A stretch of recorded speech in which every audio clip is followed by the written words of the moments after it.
Hello and welcome to the What Boys Need conference. My name is Paul Cumbo.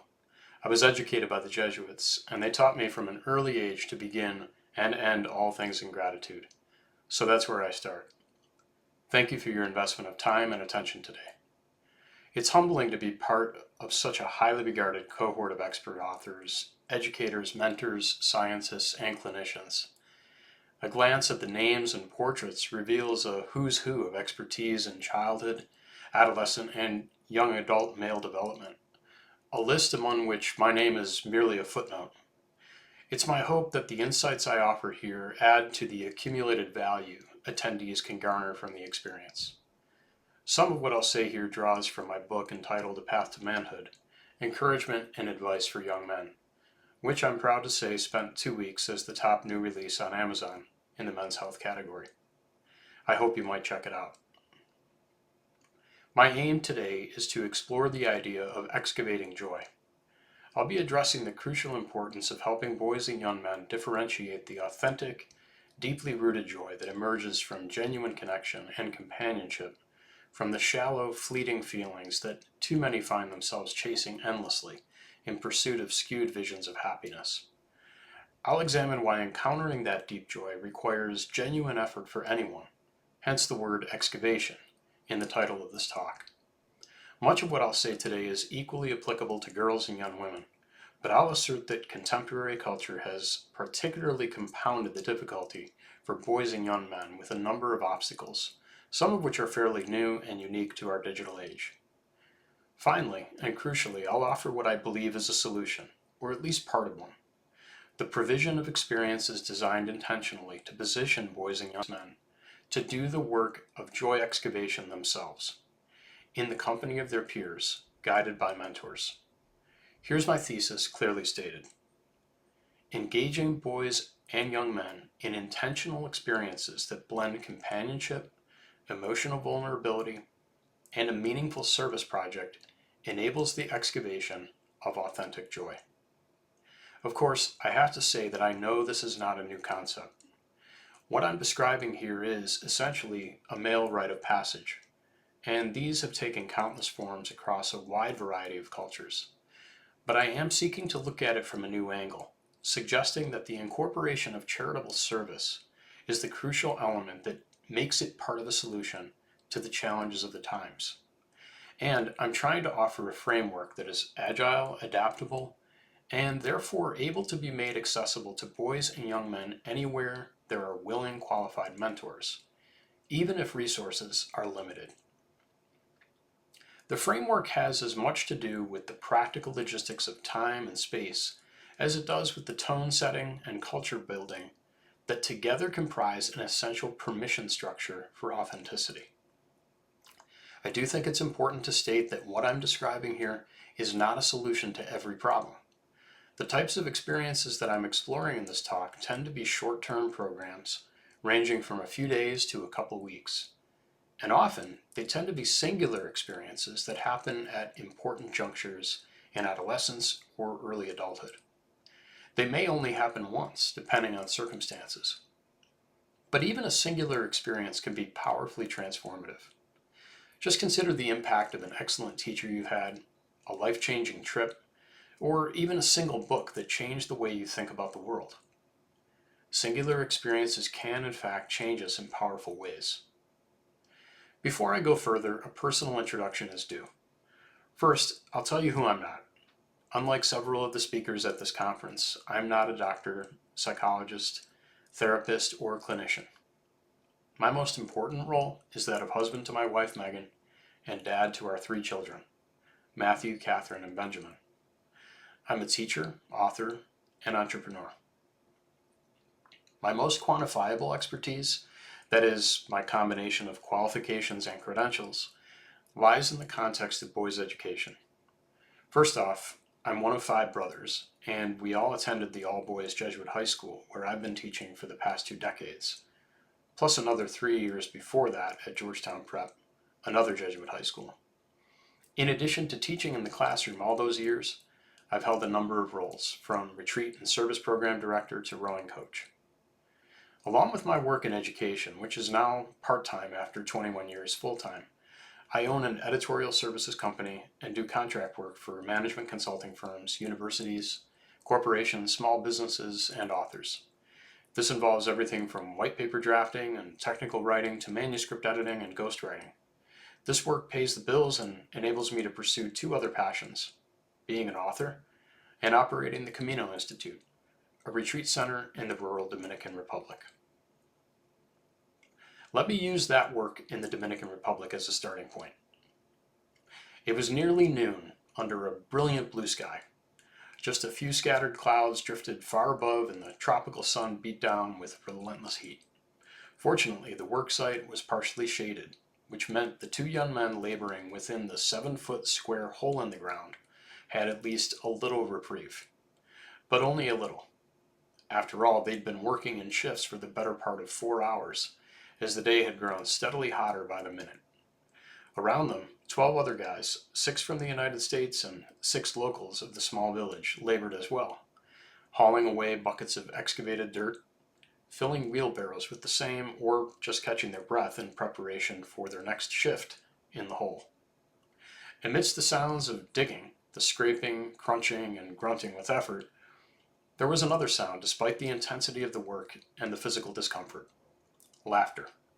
It would be hard to say if it was laughter punctuated by conversation or conversation punctuated by laughter. Both flowed freely in about equal measure. Spanish and English both, at times, blended hilariously to good effect. Wisecracks, jokes, stories, and opinions flew in all directions, just like the shovelfuls of dirt that would erupt from the depths of the excavation project, which would, by the way, become a septic tank for a family's new home. Within the depths of the excavation, the two guys worked at opposite sides, one wielding a pickaxe to break up the tightly compacted, clay-rich soil common to this part of the central mountain range of the Dominican Republic, and the other working a shovel to clear the loosened earth, tossing it up and out of the deepening hole. Of course, as the floor grew deeper, it was already nearly 5 feet, every aspect of this work became harder. Shirts had come off a while ago. They were drenched in sweat, caked in dirt, and the reek of honest work wafted from their exhausted bodies. Amidst all of this work, tough, intense, and simple, but in no way easy, the energy was palpable. The pockets of their work pants were empty. No phones, no car keys. Their pockets were empty, but their hearts were full. They were, I would posit, excavating something else along with the dirt and the clay. They were excavating joy. It was very real and deeply felt, and it would go on to resonate in their minds and hearts long after the septic tank was finished and the project was complete. The wellspring of this joy? One might credit it to the simple endorphins of manual labor, of camaraderie, of simple work done shoulder to shoulder in the company of other men. And certainly these things factor in. They're not unlike the conditions you'll find on any athletic team or in the weight room of the gym after school. But I'd posit that these alone are insufficient to excavate the deepest levels of resonating joy. No, for that, the shared work needs to be done with a shared purpose rooted in selfless service. It's this elusive, alchemical blend of companionship and generosity that yields the elixir of joy. The 8 guys, who ranged from age 18 to 25, formed the 4th and most recent cohort of the annual Young Men's Seminar offered by the Camino Institute, the company I co-founded with a longtime colleague in Jesuit education, Adam Baber. The work site was in El Faro, a tiny farming and ranching community in the Dominican Republic, and home to the Camino Institute's campus. Our relationship with El Faro began 15 years ago, when we led a school service trip that sponsored the construction of a road bridge. In the time between then and now, we've been involved in more than 24 housing, infrastructure, and community developing programs, and continue to expand our operations in the northern DR. In 2026, we're hosting 4 boys' high schools, along with our 5th annual Young Men's Seminar in June. By the way, there are still a couple of openings for that, if you know a guy. I share that story and those images with you from the outset, because they so explicitly convey my thesis, which I'll repeat here. Engaging boys and young men in intentional experiences that blend companionship, emotional vulnerability, and a meaningful service project enables the excavation of authentic joy. And these experiences can take many forms, which means they can be designed and undertaken by schools, youth groups, and other organizations in any number of ways. It's not just a particular men's program in the Dominican Republic that has convinced me of this. It's more than 25 years working directly with teen boys and young men in a variety of contexts, but particularly seeing the power of intentionally designed retreats and service programs. Over the course of this talk, I'll develop my thesis by exploring 6 questions.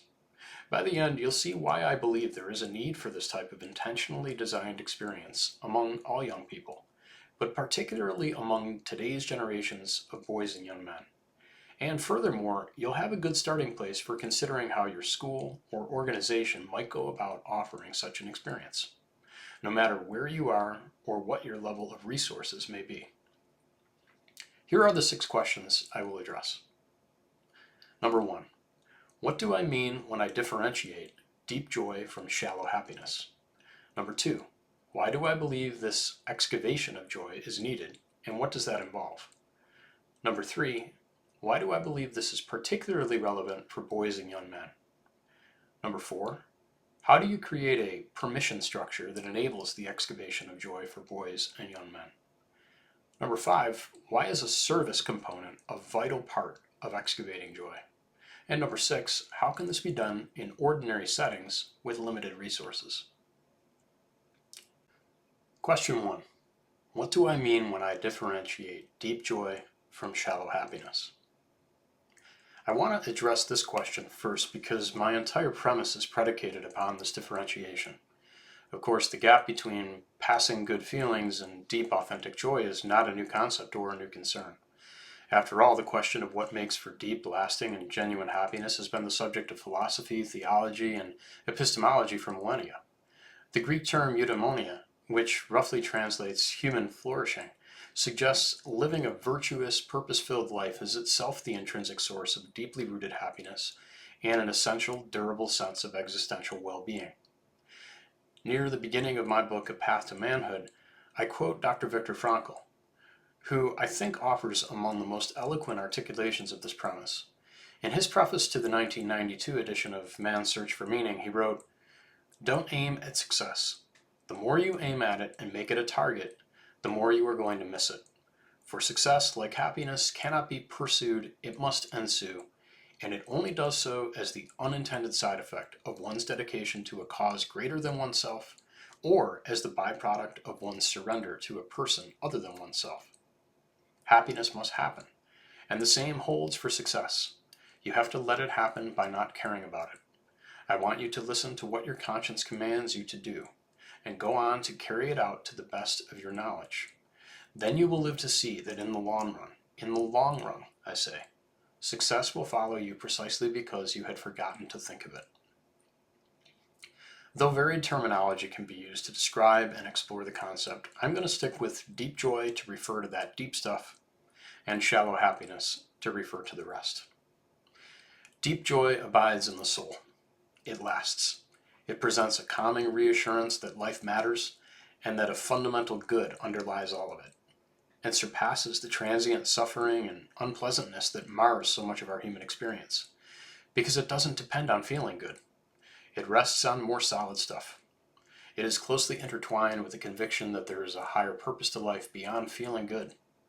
It rests on a foundation of purpose, that the individual matters, that we all matter. Deep joy has a harmonic resonance that emanates from the heart. It issues forth in what Tolstoy called a superabundance of energy. It is an excitement about being part of the buzz of life. It nourishes our capacity to love ourselves and others. It is, to those of us who are religious, the frequency at which we feel the fullness of God's love for us, those around us, and the world itself. It is the superheated embers that lie at the heart of the fire. It is a slower, subtler burn, but sufficiently established it can outlast wind and sometimes even rain. Shallow happiness, on the other hand, is the wisp of bright flame. Like a flame, it is fragile and transient. It consumes that which feeds it, shining brightly for a moment. It relies upon the transience of good feelings. It is sneaky, and it promulgates the lie that feeling good is the aim. Thus, the unpleasant feelings indicate missing some kind of mark. that bad feelings must necessarily indicate an inherent weakness, a flaw, an insufficiency, or an error, that happiness is contingent on the elimination of these unpleasantries and a return to comfort and pleasure. The insidious thing about it is that it's cheap and accessible, like low-quality fast fashion or equally low-quality fast food.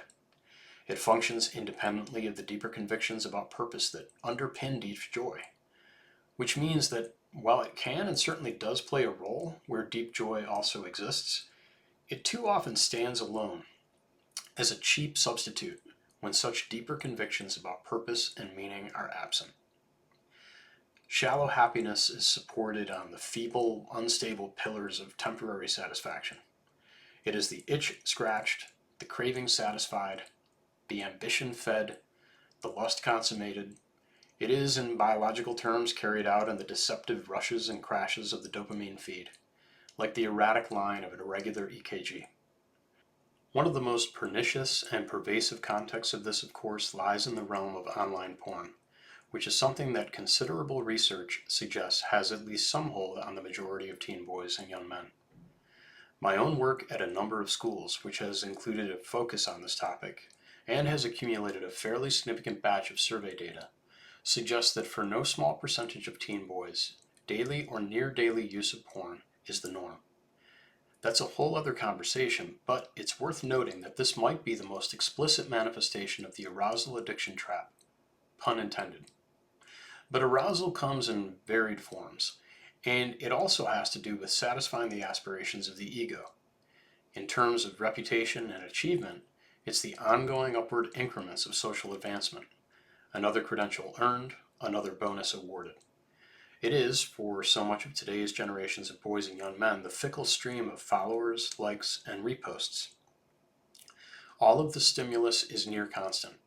If you're familiar with the statistics around screen time, you know that it is not an exaggeration to suggest that many teen boys and young men spend a third or more of their waking hours on screens.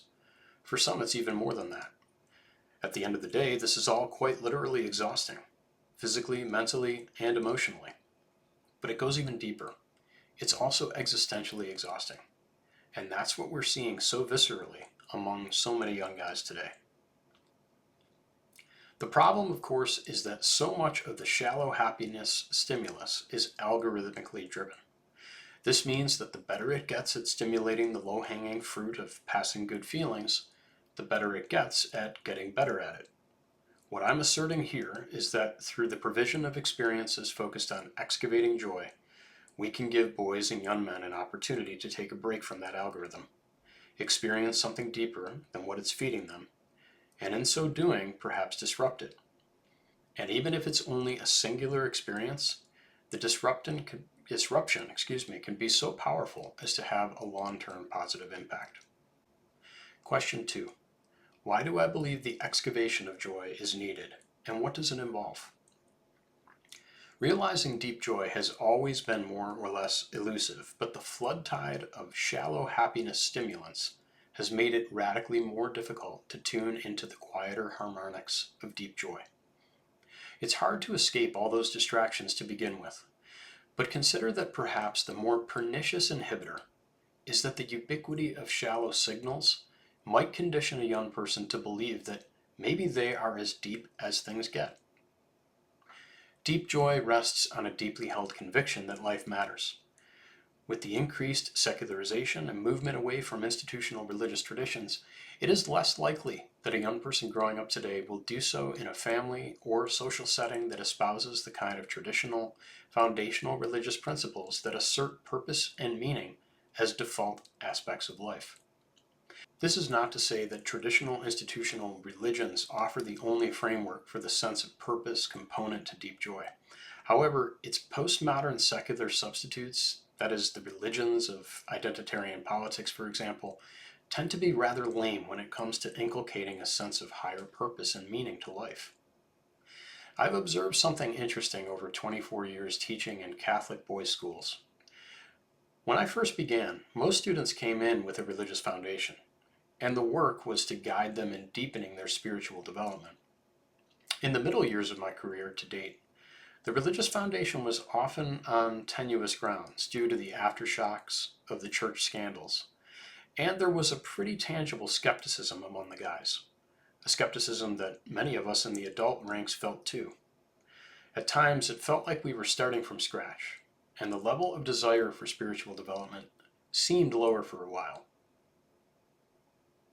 But over the last 5 or 6 years, while the students are statistically less churched than ever in terms of their upbringing, the craving for spiritual development seems stronger than ever. Many are discovering themselves as spiritual beings, at least in a meaningful way that really resonates, for the first time as teenagers. And they are totally on board because they get a taste of the idea that purpose and meaning is fundamentally baked into human life. If you've been attentive to the movements of young men, you've no doubt witnessed a resurgence in religious practice. Beyond a belief in meaning, I think deep joy also needs time and space for clarity of mind and heart. Unlike previous generations, these youngest generations experience much less boredom, at least in the traditional sense, and the subtle but essential benefits that boredom offers. Specifically, they've not been as often compelled to create and originate ideas from the ether of their own imaginations, because there hasn't been a chance. Creativity depends on a certain sort of empty space, a blank canvas to some extent, but they have been conditioned by constant stimulus, constant media, constant input, and constant available satisfaction. Ironically, the aforementioned existential exhaustion makes for a different kind of boredom, the malaise we see in so many guys today. Finally, I think deep joy depends on authentic connection with others, and such authentic connection, in turn, depends on emotional intimacy, willing vulnerability, and meaningful shared experience. This has always taken time and work, but I would posit that for these younger generations, the work of intentional excavation is more crucial than ever. So many aspects of today's digital culture work against these things. This is not a talk about the digital landscape, but anyone listening to this talk is no doubt keenly aware of the isolating effect that social media has had, which really is a rich irony. Moreover, anyone listening is likely quite familiar with the statistics around loneliness, depression, and NME. Consider the substantial percentage of young men who have expressed in various surveys, for example, that they prefer the complication-free satisfaction of pornography to the complexity of dating and actual sexual intimacy. If that's not a sign of enculturated isolation on a grand scale, I'm not sure what is. But it's hardly a surprise. Online interactions are filtered and curated. The presentation of the self becomes an exercise of the ego. The net result is that people's impressions of one another become artificially intelligent, so to speak. That is, an entire social aesthetic that is little more than selection bias on a grand scale. Everyone who ventures into the online social sphere now has the added challenge of brand management. And when you're trying to manage a brand, you can only be so vulnerable. Risking emotional vulnerability has always been a challenge for adolescents and young adults, but now it has become even more intimidating and fraught with social risk. This is why I assert that encountering deep joy, that sense of purpose, direction, meaning, and its associated optimism and well-being of mind, heart, and spirit, hinges on 2 vital factors. First, a clear sense of purpose, and second, meaningful human connections and deep relationships. Achieving this combination requires very intentional excavation with today's generations of young people for the reasons I've noted. This is true for males and females alike, but I assert that it's particularly challenging for teenage boys and young men. Question 3. Why do I believe this is particularly relevant for boys and young men? It's true that most of what I've described so far is more or less applicable to anyone, regardless of sex. But here's where I think the differentiation matters. I'm asserting that joy depends on 2 ingredients: a clear sense of purpose and meaning, combined with deep bonds of companionship in human relationships. I think boys and young men today face a different set of challenges from girls and women with regard to both. Certainly, to say that one thing is true does not negate the other.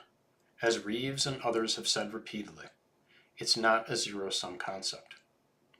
Let's first look at the aspect of purpose and meaning. The message that boys and young men are not needed in a postmodern society has been promulgated pervasively, and they haven't been immune to it. I explore a number of statistics and evidentiary factors around this in my book, particularly insofar as they relate to the withdrawal from higher education. But I don't think I need to go into those with the audience listening to this talk. If you're attending a conference on the needs of boys and young men in 2026, you're no doubt wise to these trends already. The rates of depression, labor force withdrawal, and suicide tell the story starkly enough. Many boys and young men simply don't think they matter that much, and that's heartbreaking. But it makes sense, really. If there's an absence of joy, wherein cheap substitutes in the rat race for shallow happiness continually disappoint, it's hard to be too motivated or believe too much in purpose. Compound that with cultural narratives that still echo with the refrains about toxic masculinity, a term that has far outlived its usefulness for a number of reasons, and it's not all that surprising that many young men are just weary of it all. I'd like to focus more on the second factor, though, the need for deep companionship and authentic relationships. All of my experience working with boys and young men convinces me that they absolutely crave emotional intimacy and connection, but so many forces discourage them from pursuing it. And I do not see the same forces at work upon girls and young women. This is not to say that these forces aren't a factor, but I'm confident in asserting that the challenge is particularly acute for boys and young men, so much so that it is categorically different. Why? At the risk of generalizing, but with the confidence that generalizations are sometimes so because they are generally true, I will point out something that I think is fairly conventional wisdom. Our Western culture does not discourage emotional intimacy and vulnerability among girls and women. If anything, it embraces and even expects it.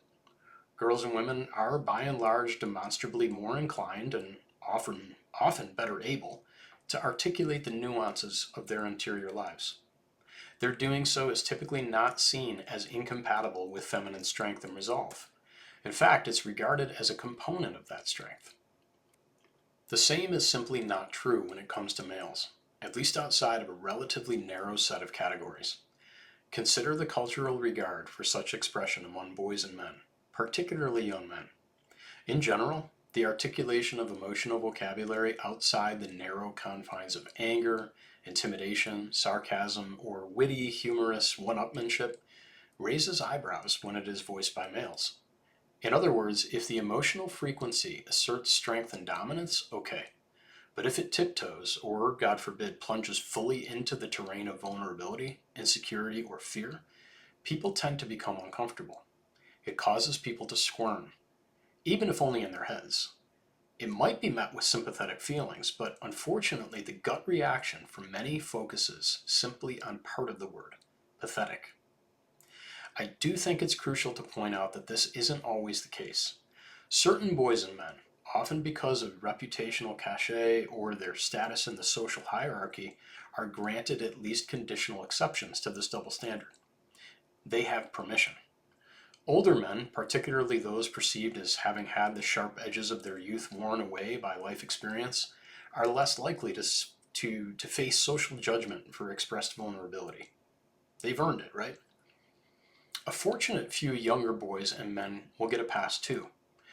Powerful alphas, to use the colloquial parlance, can risk vulnerability because they've already got a safe foundation of asserted strength and demonstrable social capital.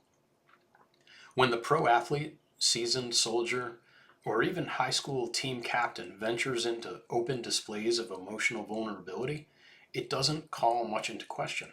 In fact, it's admired. There's a built-in societal permission structure that allows these particular boys and men to go there, especially in certain narrow situations: the locker room speech, the war movie, the high-stakes competition. My assertion then is that for the vast majority of boys and young men, those who do not fit the alpha mystique for any number of reasons, our culture does not offer such a permission structure by default, and certainly not in the everyday settings outside of high-stakes moments where a particular bro brand of emotional intensity is expected. After all, not every emotional moment gets an intense locker room speech offered to receptive teammates nodding in solidarity. For this hypermajority of males, the terrain of emotional intimacy and the vulnerability it demands is so fraught with risk as to be practically unnavigable on a regular day-to-day level. Thus the need to be very intentional about creating an environment in which such a permission structure can exist. There are limited spaces in which such a permission structure does exist, and the boys and young men fortunate enough to encounter these spaces realize remarkable benefits. Examples are often associated with very well-run schools or other institutions focused on formative education. An athletic team with a healthy culture led by experienced, emotionally balanced coaches. An outdoor adventure program, a school retreat program, a youth group, whether faith-based or secular in nature. There are many others, of course. But consider that many boys and young men don't have the good fortune to be part of such spaces. Or if they do, it is a short-lived experience that lasts only for a portion of their time growing up. And here's the kicker. When it's naturally time to move on from such spaces, their absence then hits especially hard. In fact, one of the testimonies that I have heard countless times from former students who come back to visit, many of whom I've continued to mentor into their young adult years, is that their post-teenage years often plunge them into isolation. This leads me to believe that for these latest generations of boys and young men, there is a need for ongoing mentoring and guidance that goes beyond the teenage years. There is a need and a desire on their part to accompany, encourage, and advise them in the ongoing excavation of joy. Question 4. How do you create a permission structure that enables the excavation of joy for boys and young men?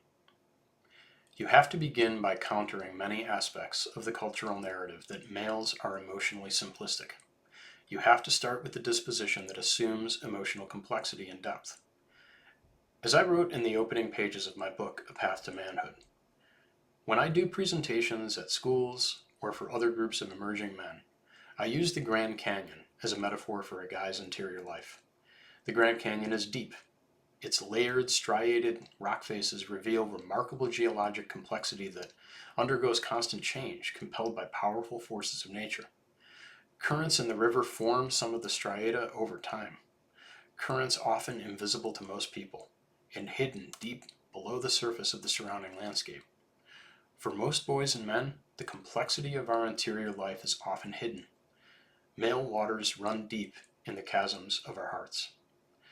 24 years of teaching teenagers, plus another 4 of coaching and mentoring prior to that when I was a young man myself in college, convinced me that the narrative about male emotional simplicity is an outright lie. At best, it presents a developmental handicap, which puts boys and men at a joy deficit from an early age, imposing a really sad sort of opportunity cost. At worst, it's a pernicious infection responsible for immense suffering, desolation, and desperation that far too often contributes to tragic ends. Just like anyone who has worked in male spaces for any length of time likely has, I have witnessed the full landscape of male emotional terrain, and I am as convinced as one can be that not only do boys and young men have deep emotional complexity, but also that they have a fervent, powerful desire to be known in the fullness of that emotional being, and to connect with others, both male and female, in that space. So, to the question, how do you create an environment that provides boys and young men with this sort of permission structure? I'll address this with 4 recommendations. Number 1, consider the benefits of an all-male space, at least at the peer level. Number 2, normalize vulnerability and emotional depth as stated aims, and model them wisely. Number 3, balance shared work, unstructured time, reflection, and deep conversation. And number 4, use a physical environment conducive to connection. The first one, consider the benefits of an all-male space, at least at the peer level. This would not preclude experienced female leaders or facilitators, although there may be some advantages to all-male leadership depending on the context. This is not exactly a revolutionary idea, by the way. Just have a look at athletic teams. The overwhelming majority are single-sex with coaches of the same sex. There doesn't seem to be too much opposition to this. Look, most of life is co-ed, as it should be. And I say that as a guy who believes deeply in the efficacy of single-sex education for boys of a certain age. But that's a narrow range, and even within it, I think healthy single-sex schools comprise faculties that are balanced between male and female. I'm married, and I have been for almost 16 years, and I have absolutely no doubt about the essential role that women play in helping boys and men not only mature, but realize the fullness of their humanity. To be clear, I think many teenage guys are inclined to be vulnerable and transparent around trusted female teachers, mentors, coaches, etc. But if the goal is specifically to create an experience that presents an unambiguous permission structure for open male emotional expression, I think an all-male peer context is worth serious consideration, as a co-ed peer environment presents two potential liabilities. The first is perhaps more obvious, the second a little less so. The first issue is simply that many boys and men are less likely to open up emotionally about some struggles and topics with peer females to begin with, and they may be even less likely to do so in front of each other. It may not be politically correct to say this, but it doesn't make it any less true. Boys and men have always and probably always will confide in each other on some things that they won't with girls and women. And to be fair, the same is true in the other direction too. While that may rub some postmodern sensibilities the wrong way, I would still assert that it's true in many cases, and I think everyone knows it. The second issue, and really this may be the more problematic one, is that building the environment intentionally co-ed can reinforce the notion that the permission in fact depends on a female presence. In other words, co-ed spaces where males are encouraged to be open and vulnerable by definition become striated.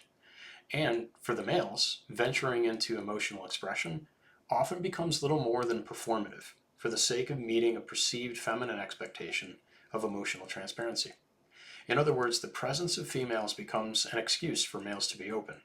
Hence, the permission structure is only there while they are. And so, in a sense, it reinforces the cultural cliche for the men. You can be emotionally open, but only because there are women around. So it isn't that these spaces have to be all male at the peer level. Rather, it's that there is a level of depth that may be difficult to achieve without that condition. Moreover, bear in mind what I said before. It's not as though most of life is not already co-ed. So, in a sense, offering these types of experiences in an all-male context does not diminish or belittle the importance of female relationships. On the contrary, it gives guys a chance to explore their emotional depth and realize that they can, in fact, do so on their own. Also, I would like to think, and I've seen this among students, peers, and clients of Camino, that coming back from such an experience that is all male in nature actually positions guys to be better in their relationships with the girls and women in the regular co-ed terrain of their everyday lives. They come back calmer, gentler, and more at peace. Better sons, brothers, or friends, for example. Likewise, better colleagues, better boyfriends, better husbands, better fathers. Normalize vulnerability and emotional depth as stated aims, and model them wisely. If you want to create a permission structure for vulnerability and emotional transparency, don't underestimate the power of actually granting permission to be vulnerable. In fact, take it one step further and articulate it as an aim. Make it clear that a baseline understanding is that in order to grow stronger as men, this is crucial. Leaders of this type of experience should be unambiguous, clear, and very direct about stating this in the plainest terms possible from the outset. Modeling this is just as important. Obviously, boundaries matter, and the manner and degree to which leaders can model vulnerability and emotional transparency depends a great deal on context. When Adam and I are leading high school groups at Camino, for example, this is a radically different context than when we are leading the Young Men's Seminar. The stage of life of the cohort involved matters greatly. Regardless, however, it's important to ensure that participants know that not only are emotional honesty and vulnerability allowed here, they're actually mission critical. I think this is a particularly powerful opportunity for male leaders to offer an ethical appeal. Often boys and young men expect emotional fluency from female teachers, coaches, parents, and mentors. But when these guys see older men whom they respect willing to articulate their emotional range in a vulnerable way, they recognize the strength on display and learn to equate vulnerability with strength instead of weakness. Having led school-based retreats and similar programs for many years, I'll use this opportunity to mention something important. A little too often, I've seen leaders of this type of experience infuse programs with artificial melodrama, trying too hard to tug on emotional heartstrings. In this mindset, the quantity of tears shed is somehow the barometer of success. This is a misguided approach, and leaders should be cautious. Emotional depth does not always come with emotional intensity. Encourage excavation, but remember, let the participants do the excavating. Balance 4 essential components: shared work, unstructured time, reflection, and conversation. Adam and I operate our Camino programs using what we know works: a balance of these 4 essential components. I'll say them again: shared work, unstructured time, reflection, and conversation. Each of these matters for different reasons, and maintaining a balance among them means that each one leaves space for the others. Let's talk about shared work. It's vital. If you want a group of boys or young men to excavate joy, build the experience around a tangible project. The group needs to work together on something, ideally something physical. It should definitely involve service that meets a genuine need. This is crucial in my opinion, and I'll say more on that in a little bit. This offers a couple of crucial elements to the experience. First, there's the very practical satisfaction that comes with contributing to something that matters, something tangible and real. That's no small thing, by the way, when so much of life is lived in a virtual mode online. Second, shared labor is a wellspring of camaraderie. It doesn't take long. It's in this shoulder-to-shoulder exertion that organic conversation emerges. It's the mortar between the bricks of the structured conversations.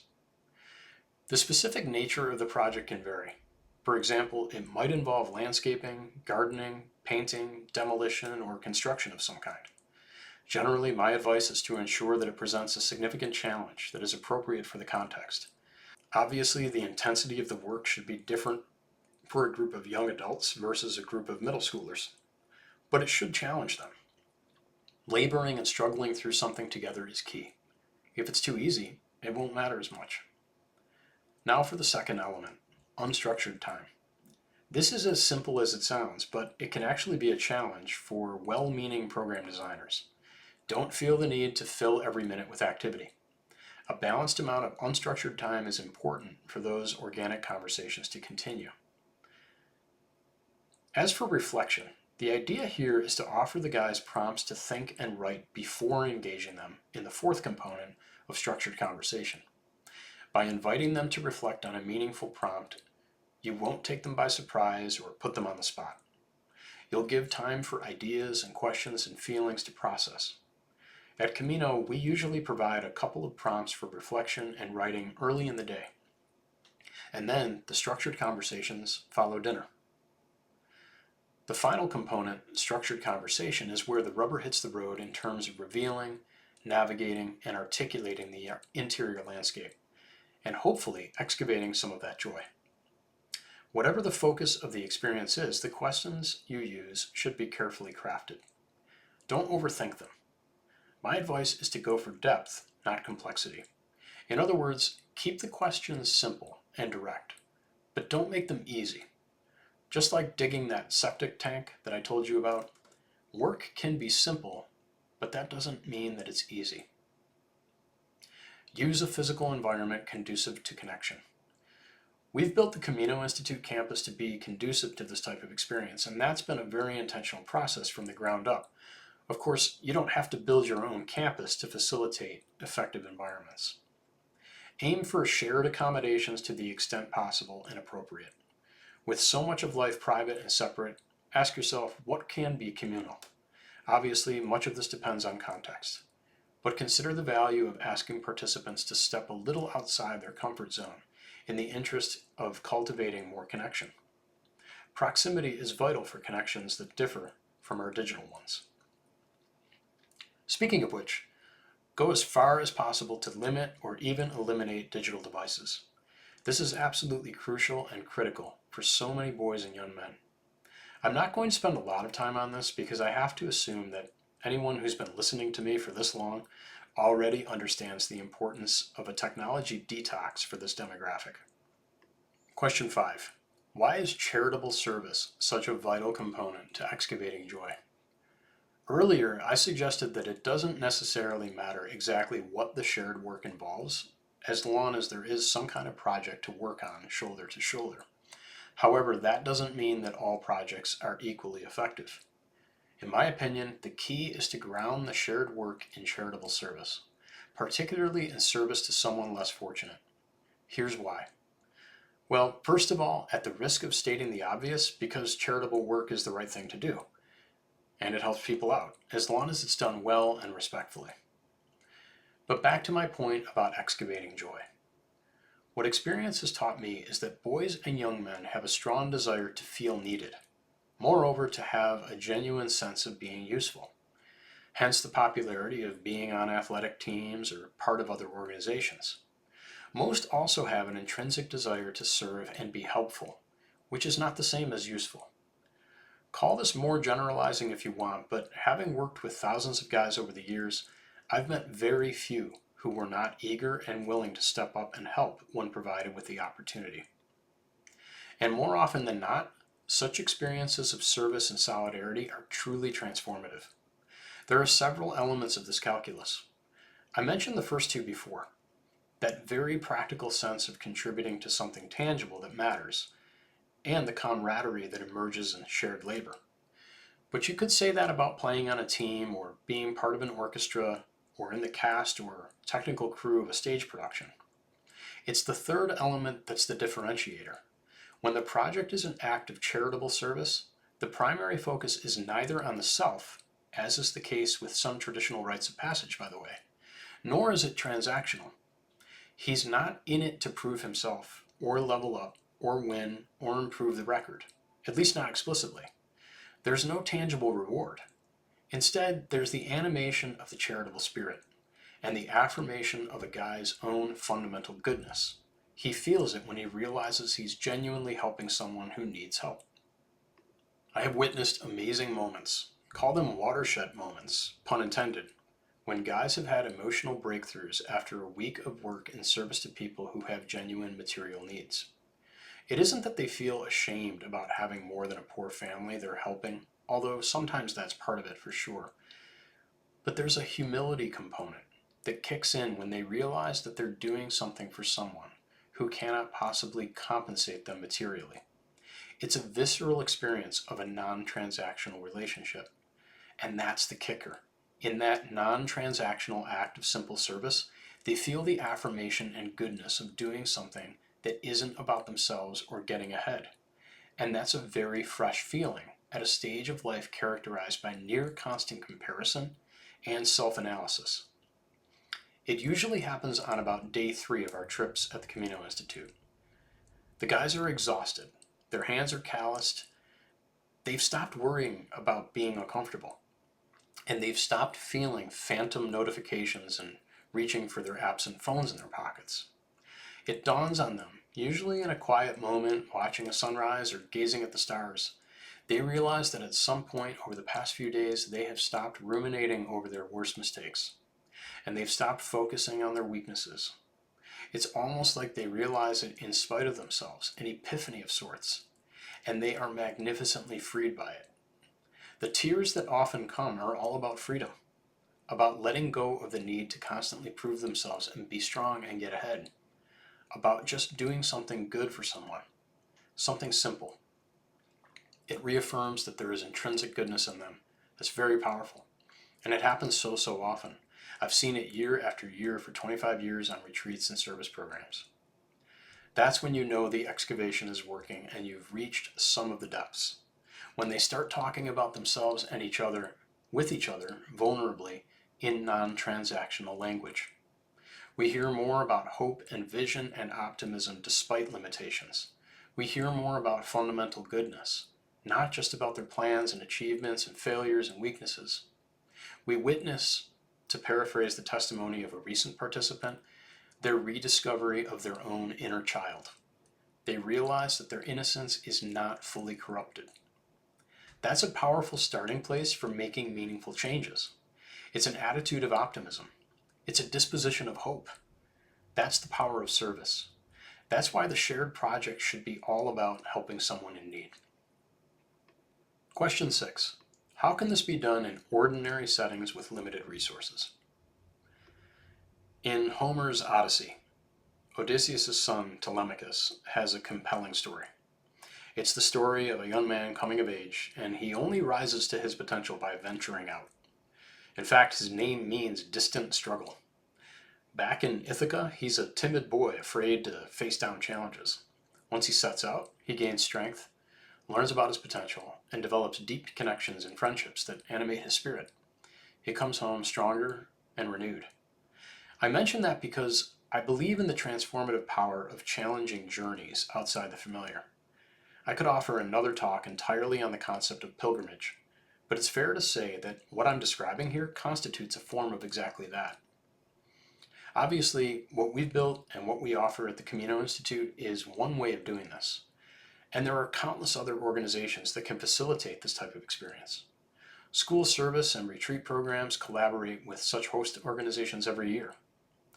But by no means is it necessary to travel outside the country or invest substantial financial resources into a major project. What you really need is willing, qualified leaders, a period of at least a few days, access to a space that is apart from the everyday life, some modicum of resources to invest in supporting a project of some kind, time and effort to invest in developing a meaningful curriculum of reflection and discussion. That's what you need. Time and distance do matter. You do need a few days and a place away from the regular routine, but this could easily be within your hometown, maybe even just down the road. Don't underestimate the concept of virtual distance, because even if you don't go far, you create a hemispheric shift when you put away the devices. As for financial resources, what's needed to carry out a charitable project of some kind can often be raised or sponsored with a little bit of effort. And the going rate for the kind of simple accommodations conducive to this sort of thing is not exactly through the roof. Youth camps, retreat centers, and the like can be very affordable for groups. And as for developing a meaningful curriculum, there are bountiful resources out there, but schools, where I imagine many of you work already, are a good place to find people inclined to do this well, in a manner that fits the specific context of their community to boot. One of my favorite parts about leading our programs in the Dominican Republic, whether with the growing list of high schools that send groups our way or a cohort of our annual Young Men's Seminar, is what I always witness about 2/3 of the way through the week. By then, it's been long enough for the immersive effect to kick in. They've been without their phones for long enough to have let go.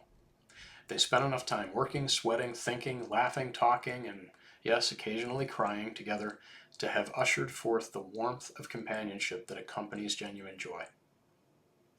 They've learned to let go of their bravado and instead to have the courage to be open, honest, and vulnerable. They rediscover to recall what that one participant said, something of their inner child. Meanwhile, they've come to realize that the stuff that tries to pass itself off as happiness from day to day is often cheap and shallow, and frankly, they don't miss it. Sure, they'll go back to it, but they'll go back to it stronger and wiser for the joy they've found. And most importantly, they'll have muscle memory of what it felt like to excavate joy, and so carry on doing so. That's the hope anyway. So far, from what I've seen, this is a formula that works. Again, here's my thesis. Engaging boys and young men in intentional experiences that blend companionship, emotional vulnerability, and a meaningful service project enables the excavation of authentic joy. If you'd like to learn more about the Camino Institute and the opportunities that we offer, particularly our school programs and our Young Men's Seminar, which still has 2 openings for June 2026 at the time of this recording, you can find us online at caminoinstitute.com, as well as on Instagram and Facebook. And I'd be honored if you'd consider ordering a copy of my book, A Path to Manhood, which you can find easily enough online or through your local bookstore. My own author website is paulcumbo.com. If you'd like to have me come to speak or run a workshop for your school or organization, you can reach me through that site. Whether you're a teacher, administrator, coach, mentor, clinician, faith leader, or parent, your work is essential and challenging. I hope some of what I've said here today might offer you something useful in your work with boys and young men. I'll leave with the same gratitude with which I began. Thank you for your investment of time and energy.